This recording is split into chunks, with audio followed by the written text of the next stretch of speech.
এদিকে হাইকোর্টে রাজ্যের আবেদনের পরে এ নিয়ে তুফান উঠেছে রাজনৈতিক মহলে। বিরোধীদের একযোগে সমালোচনার জবাব দিয়েছে শাসক দল। গাছের গোড়া কেটে গাছের মাথায় জল দিলে গাছ বাঁচে না। হাইকোর্ট সুপ্রিম কোর্ট সর্বত্রই কিন্তু এই প্রমাণপত্রের উপরে দাঁড়িয়েই তাদেরকে রায় দিতে হয় বলে আমার ধারণা।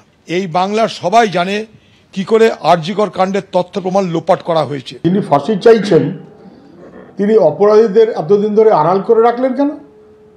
মূল অপরাধীদের আড়াল করার জন্য একজনকে মূল আসামি বলে চিহ্নিত করে নিজে ঘোষণা করলেন কেন?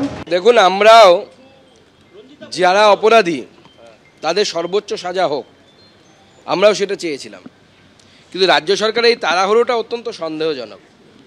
রাজ্য সরকারের এই তাড়াহুড়োটা দেখে মনে হচ্ছে ওরা তাড়াতাড়ি সঞ্জয়ের মুখটা কেন যেন বন্ধ করে দিতে চাইছে। অতএব কালকেরটা শেষ নয়, this is just the beginning. আমার মনে হয় রাজ্য সরকারের অধীনে যে তদন্তগুলো গত কয়েক দিনের রেজাল্ট বেরিয়েছে, যার ফাঁসির সাজা আদায় করে এনেছে, তো এখানে শিয়ালদা কোর্টে আরজিকরের ক্ষেত্রে সিবিআই ফাঁসির সাজা আদায় করে আনতে পারল না। কিন্তু মাননীয় মুখ্যমন্ত্রী মনে করেন, রাজ্য সরকার মনে করে, তৃণমূল কংগ্রেস মনে করে এই ধর্ষণ এবং খুনে ফাঁসির সাজাই হওয়া উচিত। উনি কাকে ফাঁসি দিয়েছেন? কামদুনির ধর্ষকের ফাঁসিকে তিনি বাঁচিয়েছেন 17টা পিপি 14টা পিপি চেঞ্জ করে। কামদুনির ফাঁসি যারা পেয়েছিলেন তাদেরকে মুখ্যমন্ত্রী কলকাতা হাইকোর্টে 14টা পিপি চেঞ্জ করিয়ে বাঁচিয়ে দিয়েছেন, তাদেরকে পুলিশি প্রহরায় বাড়িতে রেখেছেন।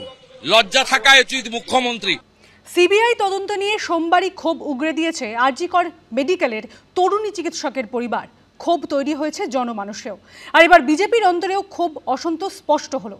দিলীপ ঘোষ বললেন, আমরা সিস্টেমের কারোর উপরে সন্তুষ্ট নই। শুভেন্দু অধিকারী বলেন, তিনিও ব্যক্তিগতভাবে এই রায় খুশি নন। মুখ খুলেছেন জগন্নাথ চট্টোপাধ্যায়ের মতো বিজেপি নেতাও। আর এ নিয়ে কটাক্ষ ছুড়ে দিয়েছে সিপিএম কংগ্রেস। কারণ আমি ফাঁসি হলে অন্তত মনকে সান্ত্বনা দিতে পারতাম। কেউ এই রায়ে খুশি নয়, আমি ব্যক্তিগতভাবে খুশি নয়। সঞ্জয় রায়ের আমৃত্যু কারাদণ্ডের রায় ঘোষণার পর মমতা বন্দ্যোপাধ্যায়, শুভেন্দু অধিকারী দুজনেই বলছেন তারা অখুশি। বিজেপির অন্দরেও ক্ষোভ অসন্তোষ স্পষ্ট। সিবিআই চার্জশিটে 30টা এমন কথা তুলে ধরে দিয়ে গেছে যাকে অ্যাপ্রিসিয়েট করার মতো। আবার সিবিআইর পার্টে যেসব ত্রুটি আছে বলে ডাক্তার বোনের অভিভাবক তুলে ধরছেন, পিতামাতা তুলে ধরছেন, তারও যুক্তি আছে, সারবত্তা আছে। এবং আমি মনে করি যে অমীমাংসিত প্রশ্নগুলো রেখে দিয়ে গেছেন চার্জশিটে, সেই বিষয়গুলো সুপ্রিম কোর্ট, তার উপর সকলের আস্থা রাখা উচিত। ভারতবর্ষের সর্বোচ্চ আদালত, তারা এই বিষয়ে যথোপযুক্ত ব্যবস্থা করবেন। পুরো সিস্টেমের মধ্যে কারোর উপরে সন্তুষ্ট নেই আমরা।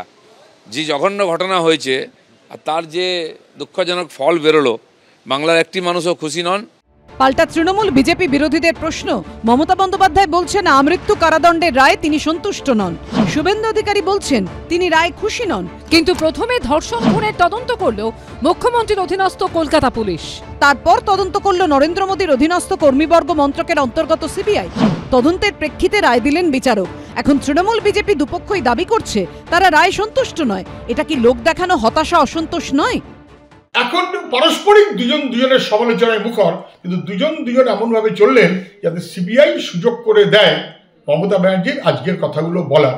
এসব একজন খেলা দেখাচ্ছেন আর একজন গ্যালারি শো করছেন। আসলে বিজেপি এবং তৃণমূল যৌথভাবে একজন মেধাবী চিকিৎসককে এটা দ্বিতীয়বার খুন করার সামিল নয়। এটা বারবার তাকে হত্যা হতে হচ্ছে এদের এই সেটিং এর নোংরা রাজনীতির খেলায়। কেউ বলছেন পুলিশ তথ্য প্রমাণ লোপাট করলো, কেউ বলছেন সিবিআই ব্যর্থ, আবার অভিযোগ উঠছে পুরোটাই বিজেপি তৃণমূলের গটআপ গেম। আর এর মধ্যে সত্যিটা হলো নিহত চিকিৎসকের মা বাবা সুবিচার চেয়ে চোখের জল ফেলছেন। অর্ণব মুখোপাধ্যায়, ঝিলম করঞ্জাই ও বিটন চক্রবর্তীর রিপোর্ট, এবিপি আনন্দ।